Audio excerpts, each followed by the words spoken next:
Hello বন্ধুরা, নমস্কার। শুরু করছি আজকে আমার নতুন আরেকটি ব্লগ। তো আজ কার্তিক পুজো। ব্লগটা যদিও আগের দিন হয়েছিল, আমার শরীর খুব কাল ক্লান্ত ছিল, তাই এডিট করতে পারিনি। আজকে এডিট করে আমি ছাড়বো। তো রীতিমতো সকালে তো বাজার দোকান করা হয়েছে, প্রচুর ব্যস্ত ছিলাম, ভিডিও করা হয়নি। তো এখন প্রায় প্রস্তুতি তুঙ্গে। রাত্রেবেলা বাচ্চারা আসবে, খাওয়া দাওয়া করবে। তবে এবছর কার্তিক পুজো খুব একটা বড়সড়ভাবে হচ্ছে না। কেন? এবছর সত্যি কথা বলতে আমারও কিছু ভাবে অসুবিধে রয়েছিল, সেই কারণের জন্য। কিন্তু পুজো তো করতেই হবে। এই যে আমার কার্তিক সোনা চলে এসেছে 2-3 দিন আগে, আমি গিয়ে নিয়ে এসেছি। আমি মূর্তি পূজা মাটির মূর্তি কিনিনি। কেন? খুব অসুবিধা হয়। তো সেই কারণের জন্য আমি একদম পেতলের মূর্তি কিনে নিয়েছি। কেনই বা ওরা বাইরে যাবে বলো? এমনিতেই খুব মনটা খারাপ সেদিন থেকে, যেহেতু এই 4টা কার্তিককে আমি এই শীতের মাঝে গাছের তলায় দিয়ে এসেছি। তো সেই কারণের জন্য রিম্পা একটু রাগ করছিল। কিন্তু আমি করলাম কি, কার্তিক ঠাকুর আমি এরই কিনে নিয়েছি, পিতলেরই কিনে নিয়েছি। তো যাই হোক, পুজো শুরু হয়ে গেছে, ঠাকুরমশাই চলে এসছে। এই দেখো বেটুকে, বেটু আজকে ধুতি পাঞ্জাবি পরে একদম কার্তিক সেজে বসে পড়ছে। তো যাই হোক, পুজো কমপ্লিট শুরু হয়ে গেছে। ঠাকুরমশাইও প্রায় চলে এলো, 7টা 7:30 নাগাদ চলে এসেছিলো। আবার এতগুলো খাওয়া দাওয়ার পর ব্যাপারও আছে। তো যাই হোক, বাড়ির লোকেদেরকেই করতে হচ্ছে, কারণ বাড়ি কজন। আর এই আমার দিদিদেরকে ডেকেছিলাম, ব্যাস, এরাই এসেছিলো, আর দু একটা বাচ্চা। তাই জন্য আর বাইরে কাউকে সেরকমভাবে ডাকতেও পারিনি এবছর। আর সেরকমভাবে আমার একটু মানে অবস্থাটাও ঠিক ছিল না, নাহলে করার ইচ্ছে ছিল। তো যাই হোক, যদি কার্তিক ঠাকুর আশীর্বাদ করেন, পরের বছরও বড় করেই হবে। তো যাই হোক, পুজো তো শুরু হয়ে গেছে। ঠাকুরমশাই এখন একটু রেস্ট নিচ্ছে। আমিও হচ্ছে এই পাশে বিভিন্ন জিনিসগুলো কাটাকাটি করে নিচ্ছি। ফল টল সব গুছিয়ে নেওয়া হয়ে গেছে। তো এই দেখো, এই হিয়া এসেছে।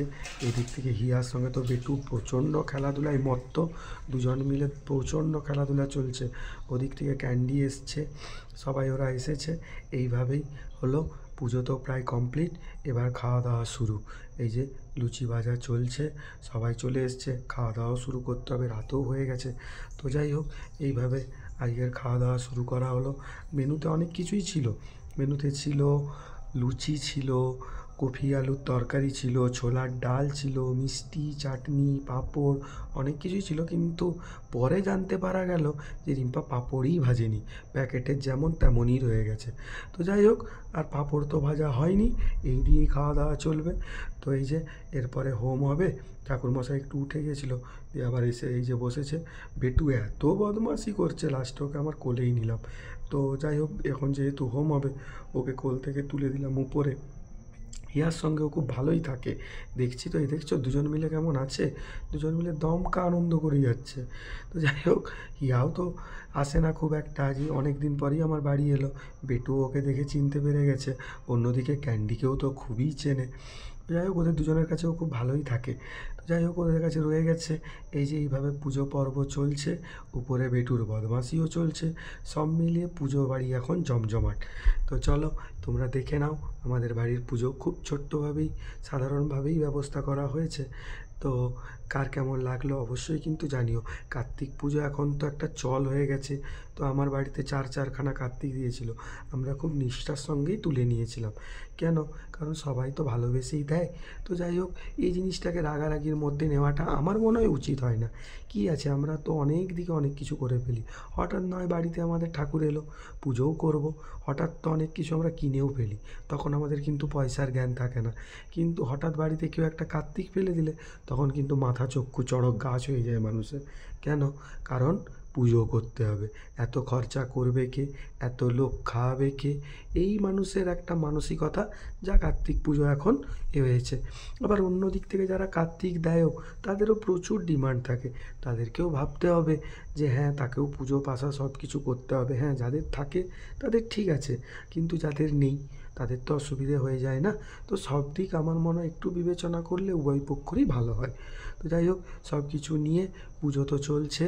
এখন কাঠটা একটু ভিজা দিয়ে দেওয়ার কারণে মনে হয় আগুনটা জ্বলতে সমস্যা হচ্ছিল। যাই হোক, পরে সুন্দরভাবে জ্বলে উঠলো। অগ্নিদেবতা, এই যে সবাই দর্শন করো, বাড়িতে এখন হোম চলছে। তো বেটু এইসব প্রথমবার দেখছে, তো ও কিন্তু দেখে চুপ বসে আছে। তো যাই হোক, পূজা কমপ্লিট হলো, এবার খাওয়া দাওয়া শুরু। রিম্পার কিছু স্টুডেন্টকে রিম্পা ডেকেছিল, তো ওদের দুটো স্টুডেন্টকে এসেছে। এই যে আমার ভাগনা ভাগ্নিরা সব বসেছে খাবে বলে। এই যে ওই দিক থেকে সবাই বসে পড়েছে, হিয়া বসে পড়েছে, ক্যান্ডি, ওদিক থেকে ঝিনুক, সবাই বসে পড়েছে। ওরাও খাওয়া দাওয়া করে তাড়াতাড়ি বাড়ি ফিরবে, কেন রাত অনেক হয়েছে। চলো তাহলে আজকে আর বেশি ভিডিও করিনি, শরীরও তো আর মানছে না, কাল থেকে খাওয়া দাওয়া নেই। তো যাই হোক, এইভাবে আজকের দিনটা শেষ করলাম। অবশ্যই ভিডিওটি কেমন লাগলো জানিও, ভালো লাগলে চ্যানেলটি অবশ্যই সাবস্ক্রাইব করে দিও। ওকে, শুভরাত্রি, টাটা, বাই বাই।